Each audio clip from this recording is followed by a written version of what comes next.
Hello mga kabarya, welcome again dito sa channel natin, All Coins PH1611. Now, another commemorative coin tayo na hawak natin, 2013, Andres Bonifacio mga kabarya.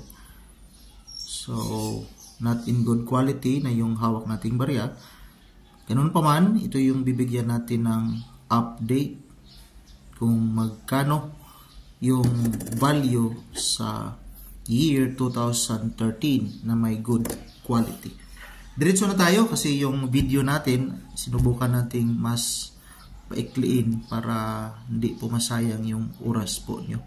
So while dito tayo, balik tayo sa barya na titingnan natin. Ito yung 2013 dito kay ucoin.net. So yan yung source natin. So hindi po atin lang po yung binibigay natin na update. So ucoin.net 2013, may seller $1.95.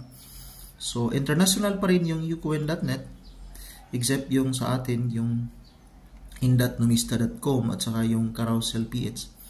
Meron din Carousel na hindi Philippines based. Pero dito $1.95.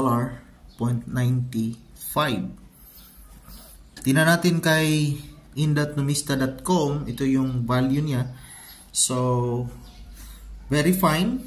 Ibig sabihin maganda talaga, very fine. 54 extra, mas greater quality kay very fine. 57 almost uncirculated. 95 uncirculated, ito yung 120. 10 million examples ang na-produce sa ganitong klaseng barya. So 10 peso, Andres Bonifacio 2013 commemorative coin mga kabarya. So ito yung update sa ganitong klaseng barya. Yan po, maraming salamat and enjoy and God bless us all.